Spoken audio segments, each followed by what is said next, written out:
കൗതുകമുണ്ടാക്കുന്ന അത്ഭുതമുണ്ടാക്കുന്ന ഒരു വാർത്ത. കൊടൂരാറ്റിൽ പോളശല്യം രൂക്ഷമായതോടെ ജലഗതാഗത വകുപ്പിന്റെ കോട്ടയം ആലപ്പുഴ ബോട്ട് സർവീസുകൾ നിർത്തി. അടിയന്തരമായി സർവീസ് പുനരാരംഭിക്കണമെന്നാണ് യാത്രക്കാരുടെ ആവശ്യം.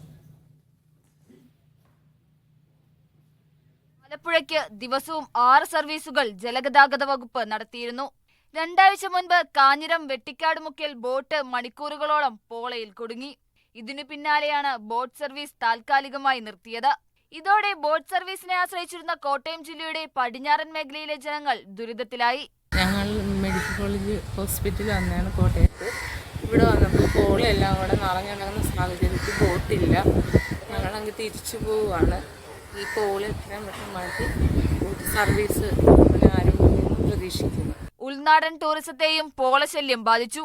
ചെറുബോട്ടുകൾക്കും വള്ളങ്ങൾക്കും കടന്നുപോകാൻ കഴിയാത്ത സ്ഥിതിയാണ്. എത്രയോ പേര് ബോട്ടിനെ ആശ്രയിച്ച് നമുക്ക് ആലപ്പുഴ ഇതിനിടെ പല സ്ഥലത്ത് ഇറങ്ങേണ്ടവരുണ്ട്. അവർക്ക് ഇറങ്ങാൻ വയ്യാത്ത സാഹചര്യം ഉണ്ടായിക്കൊണ്ടിരിക്കുക. അത് എങ്ങനെയെങ്കിലും മാറ്റി അത് കറക്റ്റായിട്ട് ആ ബോട്ട് വിടാൻ ഒരു സിറ്റുവേഷൻ ഉണ്ടാക്കണമെന്ന് നമ്മൾ അവധിക്കാലത്ത് ബോട്ട് സർവീസിലൂടെ ജലഗതാഗത വകുപ്പിന് കിട്ടിയിരുന്ന വരുമാനവും നിലച്ചു. പോള നീക്കാൻ തദ്ദേശ സ്വയംഭരണ സ്ഥാപനങ്ങളോ ഇറിഗേഷൻ വകുപ്പോ തയ്യാറാകുന്നില്ലെന്നാണ് ജലഗതാഗത വകുപ്പിന്റെ ആരോപണം. മീഡിയ 1 കോട്ടയം.